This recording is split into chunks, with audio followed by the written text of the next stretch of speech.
અમાર ભણી તો રામદેવ ને હર્યા છે. અરે જેસર ના પીર ને પંગર ના પીર કઈ કઈ ના ખબર નહીં. એટલે પેલાને કીધું ભાઈ તને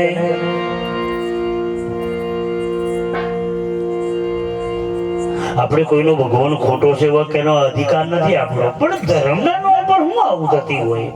એક બાજુ ભગવાનનું નામ પાડો છો, એક બાજુ એમ ગાલો છો. આ કઈ કઈ કઈ ભક્તિ આ? અને એમ ભગવાન વાટમાં બેહી રહ્યો છે. ભગવાન પ્રગટ થયો તો વિશ્વને ખબર પડી કે ઈશ્વરનું પ્રાગટ્ય થયું. કઈ દીકરોનો મોટલો ઉતારો જ ભગવાન આવે.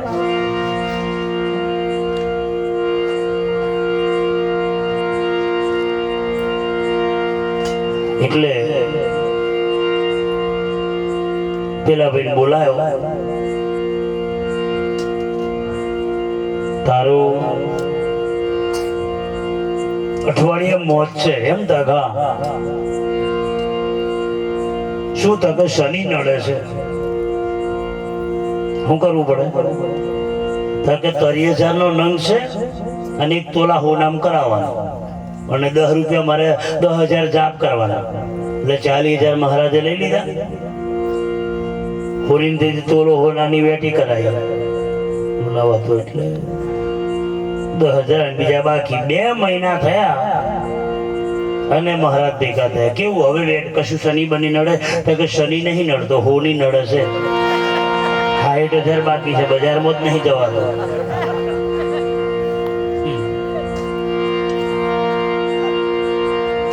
તમને કોઈ પણ માણસ મળે XYZ, પણ તમને એમ કે આ તમને નડે છે, આ તમારે બગાડ છે, એટલે તઈ જ નક્કી કરો કે લફોડ સંઘનું ટોરું છે.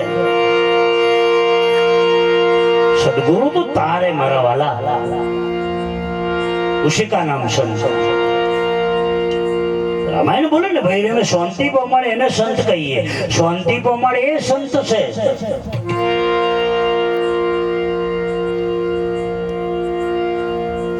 તો લુગડો પહેરવાનો મહારાજોનો કરવાનો ભજનો, પછી ખોનગીમ બધું વારવાનું. એ કઈ ભક્તિ? કઈ ભક્તિ? બહુ લોકોને ઘરો હું જોઉં છું બાયનામ નારિયેળો લબડે. કારું લુગડું પાછું સરપંચ કારું, ખબર નહીં આપને. આ લેમ્બોન મરચો ની વાતો રોજુ નહીં કેતો. લેમ્બોન મરચો લોકો બાયનામ લડુકોનો વાળા તો ખાસ. એ હું લેમ્બે બચારે બગાડ્યું એ જ ખબર નહીં પડતી. આ ગરમી પડે કોઈને શરબત બનાવીને પીવાડો, આ તો બાયનામ લબડાવે. અગરબત્તી આવ્યા તો જ કરે. તીખું થઈ ગયું, તીખું થઈ ગયું, તીખું થઈ ગયું. મરચું કે મેં હું બગાડ્યું તારું?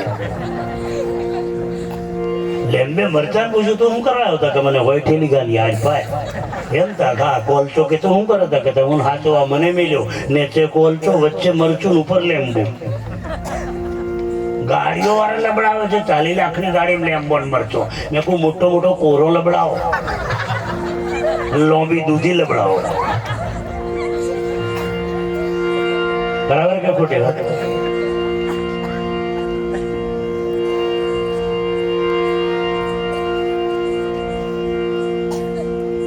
બહુ સીધો દાખલો. તમે કોકનો મરચો તોડો તો તમારી તુવેરો કિયોક તોડે તોડે ને તોડે. બહુ સીધો દાખલો બેનો. હા, તમે ડોબો ઓછું દૂધ કાઢવા છે ને તે હોય લેમડા ડોરો વારો છો. અગરબત્તી ફોની લોટો ડોબા ઉપર. ડોબો કે આવ્યા નું કરો આમ કરે કે મારે ડોબી બગાડ નાખીને કે હું બગડી ગયું ડોબા. તે પાછો એનો વારવા વારો આવે, એનો વકીલ કહું વારવા વારો વારે ને પછી જોઈને કે તમારા ડોબાનું મૂઠ મારી. આડા બધા ચોમડા મૂઠ વાગે. એ કદમ વાગતી છે મૂઠ. આવ્યો હાથમાં હોવે કે બા બાળશેર દૂધ હતું તે હાથ ફેરે ત્રીજું કે અમારે ફરી એમ નંબરે હાર્યો બધ્યો કે બગાડ નોખી ડોબાન શીખીને કે પણ તું શીખી લે.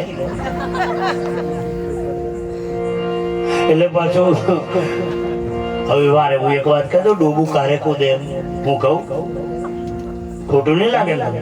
લગે તો એમ કહો ક્યાં આપણે આપણા જ છેડાની ચાર વાળવાની. બપોરી વખત કોઈના છેડા ઉહેડવાના નહીં. આપણે આપણા રહેવા દે, બીજો ના તું બધું હેડે 15 મિનિટ ગોળી તૈયાર. એટલે કહેવત છે ચોરની વલ્લી કોદાળો શેકે ચડે.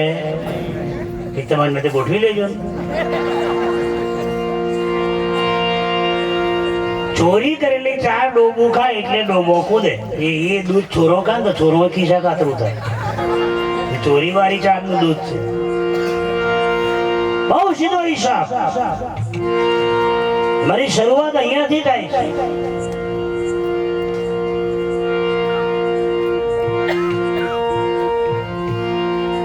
એક છોકરો ફોસીને અંજામ પર ચડ્યો. એટલે ફોસી પર ચડ્યા પછી એને કીધું રાજા તારી કશું ઈચ્છા છે? હા. કઈ? મારે મારી માનો દર્શન કરવા.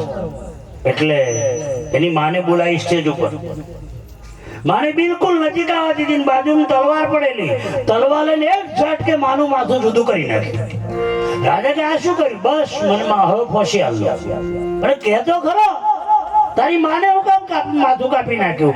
મેં મારી માનું માથું એટલે કાપ્યું કે હું નાનો હતો ને. હું નાનો ત્યારે મારી માં પણ આ ચોરીનો ધંધો કરતી અને હું સ્કૂલમાં દાખલ થયો. એક દાડો હું કંપાસમાંથી કોકની પેન ચોરી લાવ્યો હતો. મારી માએ કીધું બસ બેટા આ કામ કરવાનું આપણે.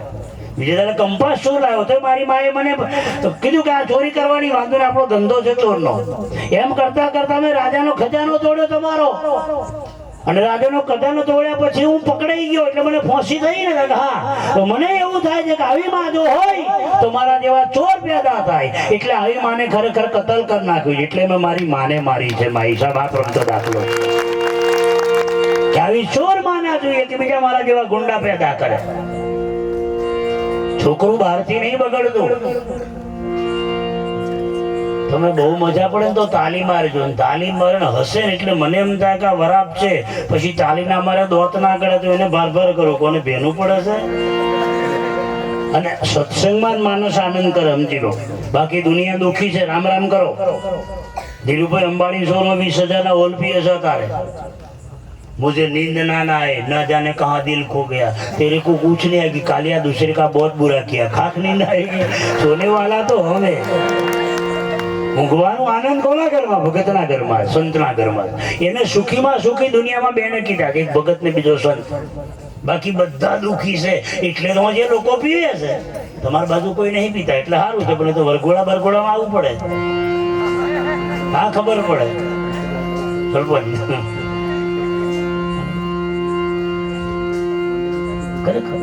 અમુક લોકો તો મરી ગયો હોય ને તો દારૂ પીવો પડે.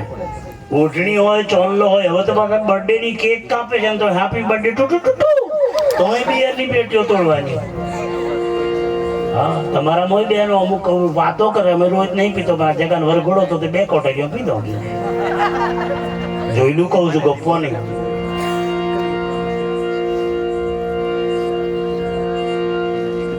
25-30 વર્ષની દીકરીઓ વિધવા છે. એક દારૂ. 30-35 વર્ષની દીકરીઓ વિધવા છે. દારૂ. 2-4 બાળકો છે પાછળ. પેલા પીપીન પૂરા થઈ ગયા.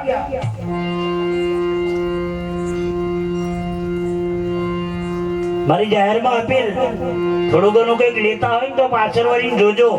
અને હું તો જાહેરમાં એવું કહું છું કડવું લાગે કશો વાંધો નહીં. જેને દારૂ પીવો હોય ને એને લગન જ નહીં કરવાનું. એમને અમે જ ફરવાનું લાલાલોલ ને કપેટોલ. સરપંચ હું નંગા નાય ગયા ક્યાં નીચો ગયા ક્યાં જો પડ્યા જાય હોઈ રહ્યા છે. એને જોવાય કયો જાય ભૂંડળાને. એટલે પીવાનું ચાલુ રાખો પણ લગન ના કરશો. એમને એમ લાલાલોલ ફરો.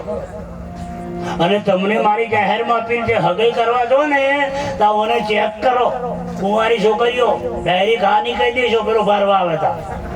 તમારે પણ જોવાનો રિવાજ છે કે સરપંચ? અમારે પણ પેલી છોકરી છોકરો જ જોવા જાય. ત્રીજો 2 નક્કી કરે તો ગાડી આગળ કપડે. તમારે એવું જ ને? પણ મારું એમ કેવું છે છોકરીઓને છોકરો જોવા આવે ને તો પહેલો તમારે મોબાઈલ નંબર લો. ખોટું કોમ કરો. હવે પહેલો જ આ કોમ કરે. છોકરો જોવા આવે એટલે રૂમ મેં 2 જણો મોબાઈલ નંબર હાલતો જજો કે મરી ગયા. આ ધંધા છે ને તમે એ બંધ કરો. મને નથી અનુકૂળ.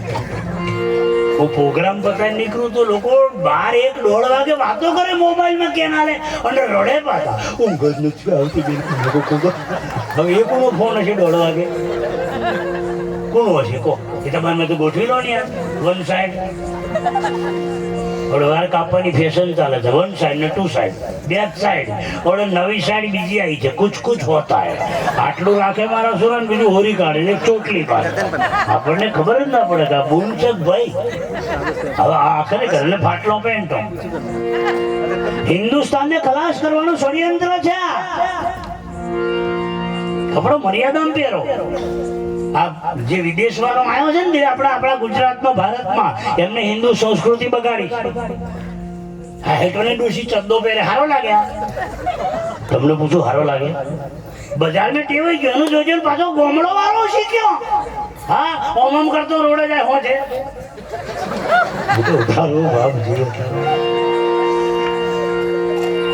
આ સંસ્કૃતિ છે. થોડીક શરમ કરો.